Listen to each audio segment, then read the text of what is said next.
Eh bien, bonjour à tous, je vous retrouve aujourd'hui pour une nouvelle vidéo d'unboxing. Je vais faire un unboxing en fait sur un nouveau casque que je viens d'acheter, un nouveau casque micro pour gamer, suite à une grosse déception avec le casque Skillcorp que j'avais acheté, malgré que sur le papier ça se présentait bien à la base, que la qualité audio était au rendez-vous. Malheureusement, le micro étant très en retrait, j'ai décidé de contacter Boulanger pour voir si je pouvais avoir des coordonnées constructeurs, ce qu'ils n'ont pas. Donc malgré le délai de rétractation qui était passé, ils ont décidé quand même de me reprendre le produit, ce qui n'était pas gagné au départ, mais en tout cas voilà, ils m'ont envoyé un bon de retour pour un remboursement. Ils reprennent le produit suite à des retours d'utilisateurs qui ont acheté le produit qui sont extrêmement déçus. C'est vraiment très dommage parce qu'il y avait des innovations. Maintenant bon, je suis passé à autre chose. J'ai décidé d'acheter donc celui que je voulais prendre dès le départ, donc à savoir le HyperX Cloud blanc de la section donc de chez HyperX, maintenant qui n'est plus donc Kingston, hein, qui est une division à part entière qui s'appelle donc maintenant HyperX. Et ce que je sais, c'est que voilà, a priori c'est un excellent casque et il y a un micro qui est de qualité tout à fait correcte dessus. Alors déjà au niveau du packaging, il est tout à fait sympathique. Franchement ça, voilà, ça pèse son poids. Je sais pas si, voilà, je sais qu'il y a pas mal d'accessoires dedans a priori. Donc voilà, on sent bien que concrètement, oui, c'est quelque chose qui m'a l'air plutôt pas mal et qui est donc fabriqué aussi en coopération avec Cupad, donc un fabricant suédois. C'est-à-dire qu'ils le vendent, en fait, ils le fabriquent pour HyperX et HyperX le revendent derrière avec leur propre marque. Voilà, donc on va passer à l'ouverture du produit avec mon ami le petit cutter, comme d'habitude. Alors, je vais couper la petite opercule qui donc m'empêche d'ouvrir le produit, sachant que j'ai pas envie d'abîmer le carton non plus. Voilà, on referme toujours le cutter, très important pour nos amis les jeunes qui regardent, donc voilà, la sécurité étant primordiale. Toujours bien refermer le cutter pour éviter de se faire bobo. Et voilà, donc je peux maintenant espérer, enfin caresser l'espoir d'ouvrir la boîte.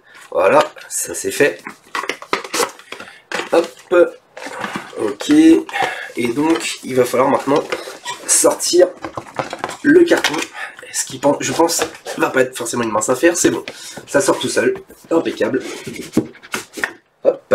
Donc, un joli carton noir avec un logo du plus bel effet qui est donc chromé. Alors, je pense pas qu'on puisse le voir à la caméra, mais en tout cas, vous avez un rendu, voilà, ça brille, c'est vraiment chouette, c'est argenté en fait, c'est vraiment super chouette. Donc, pareil, le poids est toujours assez impressionnant. On va ouvrir la boîte.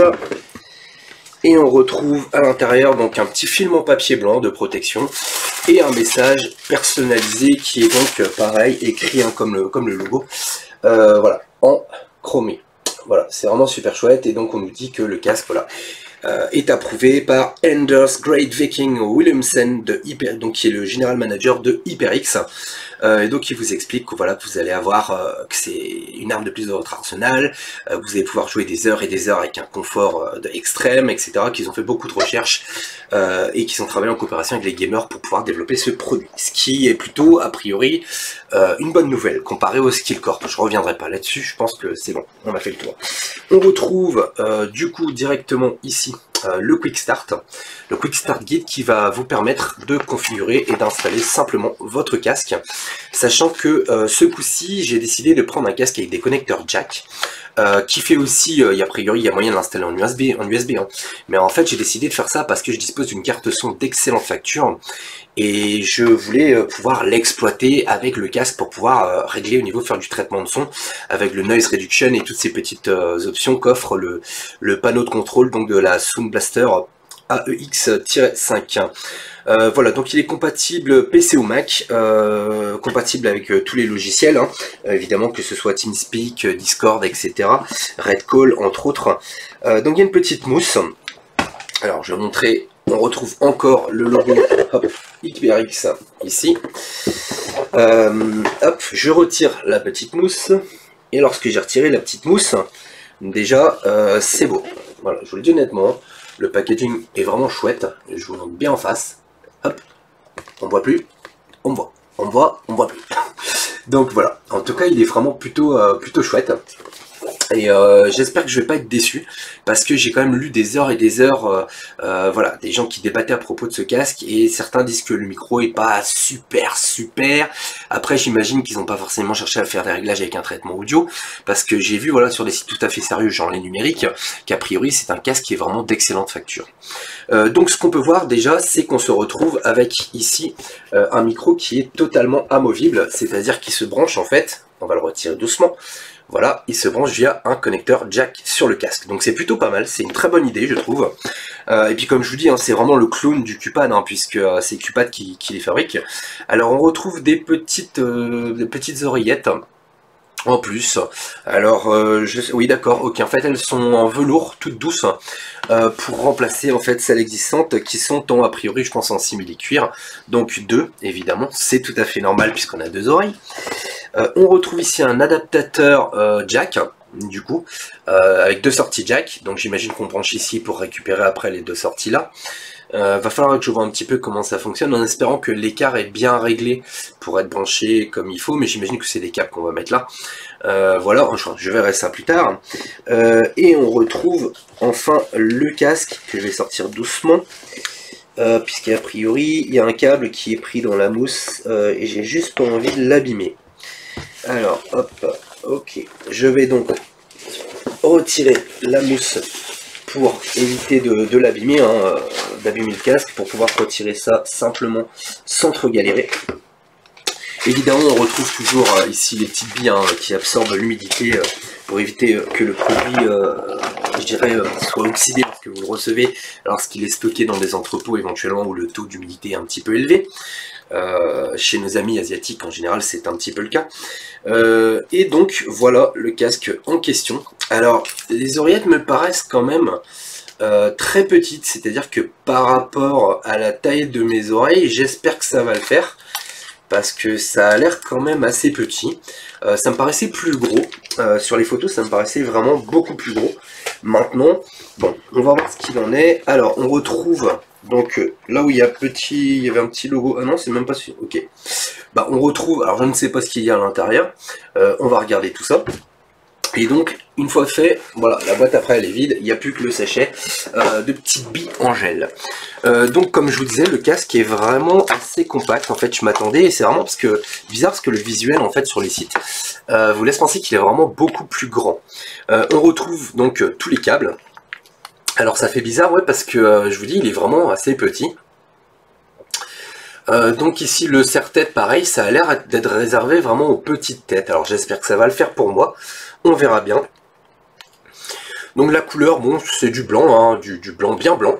Vous avez des petites opercules de protection, je vais essayer d'éviter de faire tomber la moitié du matériel. Des petites opercules de protection ici qu'il faut retirer bien évidemment. Lorsque vous allez utiliser le casque, vous n'êtes pas obligé de le faire, hein, si vous souhaitez le conserver sans l'abîmer, mais je vois pas trop le but, hein. C'est en général sur certains produits je le laisse, mais là pour le coup sur un casque je vois pas trop l'intérêt. Donc on va retrouver la connectique de base, hein, qui est entourée avec un petit tortillon là classique en plastique, qui sont bien énervants d'ailleurs. Je sais pas, c'est le genre de choses qui m'énerve toujours, ces trucs là en fait. J'aime pas du tout ce type de collier. Je trouve que c'est frustrant en fait. Enfin vous me direz, c'est pas pire que les jouets pour enfants. Quand vous ouvrez un jouet pour enfants, c'est juste l'horreur. Je sais pas si vous avez déjà fait l'expérience, mais vous avez des câbles, des fils, enfin vous passez une demi-heure, l'enfant il est en train de criser à côté, c'est tout juste horrible. C'est du vécu, hein, donc si je me permets de vous le dire, c'est que voilà, je trouve effectivement c'est pour la sécurité. Maintenant ils auraient pu trouver mieux, je pense. Et puis mettre de la corde, des fois c'est quand même vachement limite. On retrouve évidemment donc le connecteur audio ici et le connecteur micro, donc qui est rose, hein, comme d'habitude. Alors je vais essayer de le mettre sur ma tête déjà dans un premier temps pour voir ce que ça donne, pour voir un petit peu. D'accord, ok.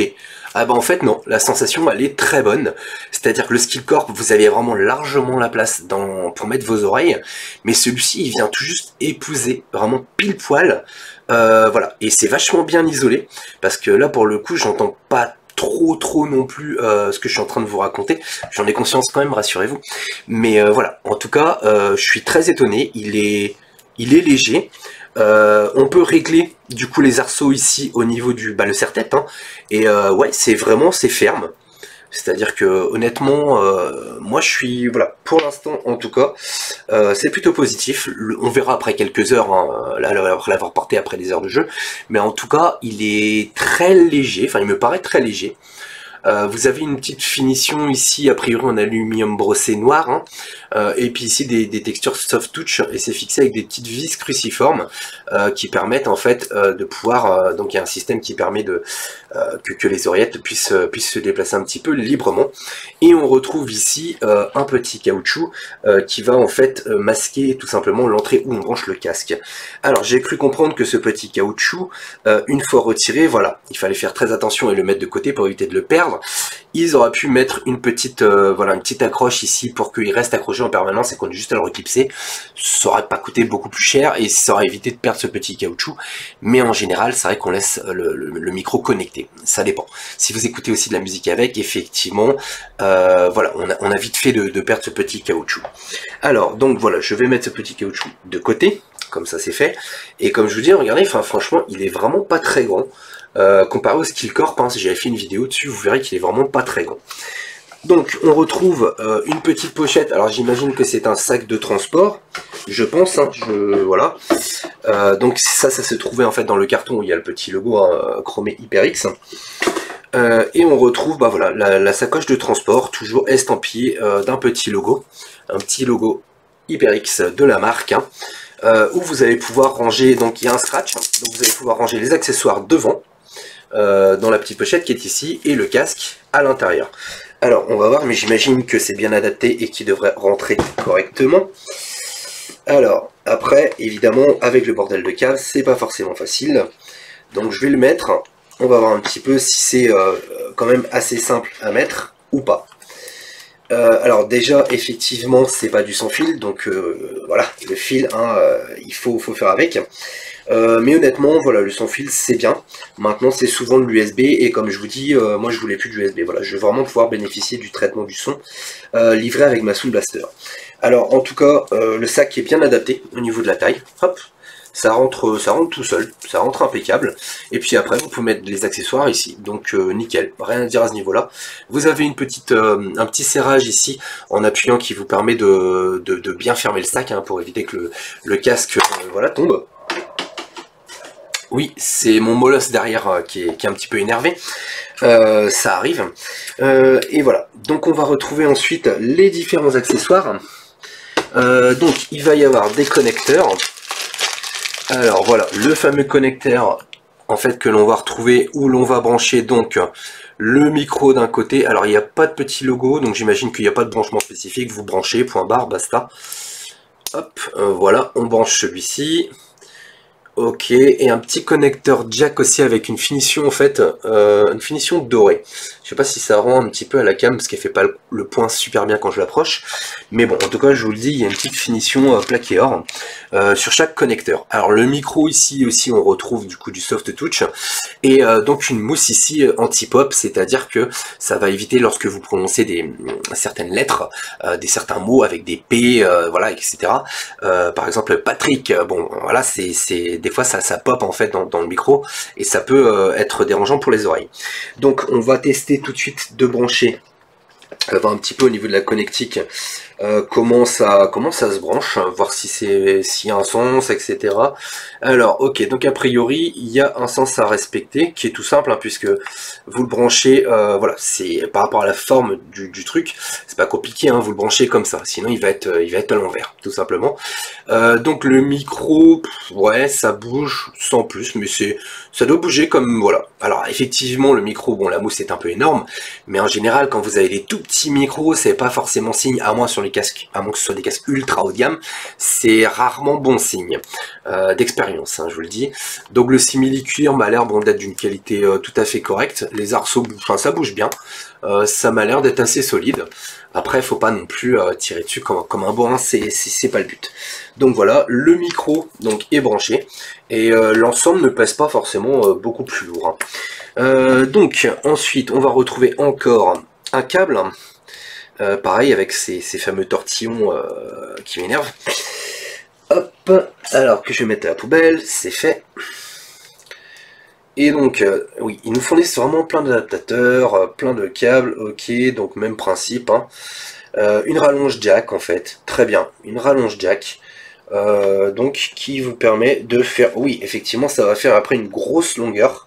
C'est-à-dire que là, franchement, effectivement, soit vous vous contentez de brancher en façade votre micro-casque, et du coup vous avez besoin juste de ça, mais par contre, si vous avez besoin d'un peu plus de longueur pour le brancher derrière, vous avez une belle rallonge derrière, de facilement plus de, ouais, au moins 2 mètres, facile, 2 mètres, tranquille.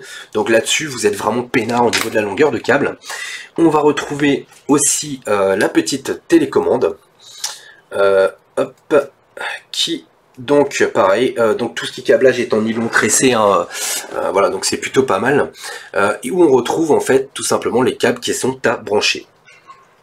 Donc au niveau de la télécommande, on va avoir plusieurs fonctions. Alors elle paraît, en tout cas, pareil, c'est du soft touch, c'est hyper léger. Le bouton est très doux à l'utilisation. Il y a une petite molette ici qui a pas l'air forcément, ouais, super costaud. Elle est un peu en retrait par rapport à la qualité du produit, je trouve. Vous voyez, elle est vraiment toute petite, hein. La molette, franchement, je trouve que ça, par contre, c'est un peu limite. Et un petit bouton ici sur le côté qui vous permet, j'imagine, d'activer et désactiver le micro. Voilà, c'est bien ça. Donc molette, ok, et le petit bouton ici qui lui par contre me paraît quand même relativement solide. Le boîtier ici est extrêmement léger par contre. Alors j'espère qu'au niveau de la qualité par contre ça va pas poser de problème. Voilà, mais en tout cas le produit m'a l'air relativement bien fini. Il est fourni, le packaging est tout à fait correct, hein, puisqu'il y a tout ce qu'il faut, les rallonges, les oreillettes, etc. Donc j'ai plus qu'à me faire un petit plaisir. Et puis de tester tout ça dès que j'aurai un petit moment. Voilà, donc j'avais décidé de vous présenter ce produit parce que rapport qualité-prix, apparemment, il est pas loin d'être imbattable, à l'heure actuelle tout du moins. Et puis surtout, d'après ce que j'ai pu lire, apparemment le micro est quand même très bien, surtout quand il est couplé à un traitement, un traitement de son via une carte son. Voilà, donc écoutez, je vous dis très bientôt pour une toute nouvelle vidéo, sachant que j'ai un ami qui m'a donc suggéré une liste de vidéos que je vais faire au fur et à mesure. Il va me prêter un boîtier en fait qui va me permettre de faire de l'acquisition directement du flux vidéo de ma carte vidéo, donc je pourrais faire des vidéos qui pourraient intéresser pas mal de monde, à savoir donc de l'overclocking de processeurs, etc. Et je le remercie d'ailleurs au passage pour son investissement à ce niveau-là, parce que c'est toujours très bon d'avoir des conseils de la part de personnes comme de passionnés, hein, comme on peut être tous les deux, lui et moi. Et puis surtout, il m'a fait prendre conscience de pas mal de choses. Donc en tout cas, voilà, je vous souhaite à tous un très bon week-end et je vous dis probablement à très bientôt. Salut à tous!